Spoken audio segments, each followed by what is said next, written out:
Namaste students. Today we are going to start a new topic, solution of simultaneous linear equations. Solution of simultaneous linear equation, which is the most important topic in 12th class.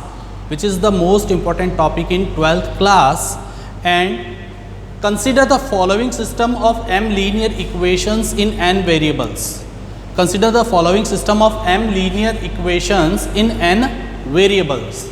See, there is a11 x1 plus a12 x2 plus a13 x3 and so on up to a1n xn equals to b1.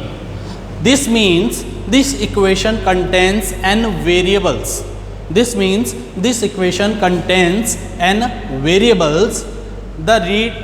We can read a11 as first element of first row, this is second element of first row, and this is third element of first row and nth element of first row. Similarly, a second equation a21 x1 plus a22 x2 plus a23 x3 up to a2n xn is equals to b2. This means it is the first element of second row and second element of second row, third element of second row up to nth element of second row is equals to b2. Similarly, we can proceed am1 x1 plus am2 x2 plus am3 x3 is equals to amn xn equals to bn. This means it is called first element of mth row, second element of mth row, third element of mth row and nth element of mth row. Here are n variables. We can all these variables solve by the solution of simultaneous linear equation. The coefficient of x1, x2, x3, xn are the matrix of coefficients of variables is a11, a12, a13, a1n, a21, a22, 23, a2n. Similarly, am1, am2, am3, amn.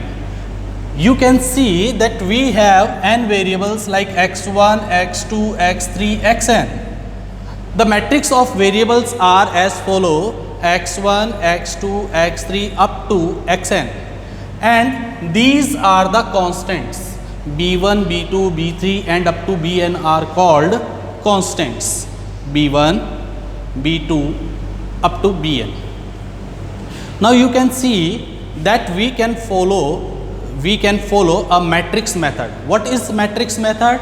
Here the A is called coefficient of variables, coefficient matrix of variables, and capital X denotes variable matrix, which is this, and B stands for constants, which are lie on the right hand side of the equations.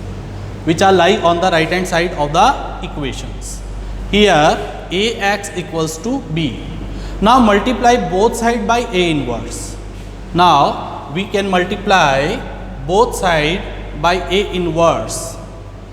Now it should be remembered that you have to multiply A inverse from left hand side of the equation. You should multiply A inverse of the left hand side of the equation. You can see here A inverse of Ax and A inverse of B. As you know that A inverse of A inverse into A is equals to I. I means identity matrix. Here X of A inverse B.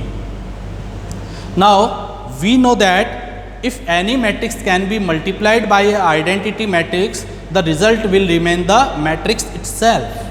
We know that if every matrix is multiplied by identity matrix, then the result of this matrix, the matrix itself, X. We know that what is A inverse. In earlier classes we have to find that A inverse can be find out 1 over determinant A and adjoint of A into B. We can write here A inverse equals to 1 over determinant A and adjoint A into B. It should be remembered that where A is a non-singular matrix, students, it should be remembered that where A is non-singular matrix, that is determinant of A is not equals to 0. That is determinant of A is not equals to 0. It should be clear, if determinant A equals to 0, then there are for another process to solve the solution of simultaneous linear equation. Here we will discuss if determinant of A is not equals to 0, then the given system of linear equation, has unique solution and system is said to be consistent. It is clear, students? It means if determinant A is not equals to 0, then the given system of equation has unique solution and system is to be consistent. I mean unique solution means each value of x1, x2, x3, xn can be satisfied all these values. Okay, students, we will meet in next topic in our next video. After that we will discuss what is consistency of equation and what is inconsistency of equation. Thanks.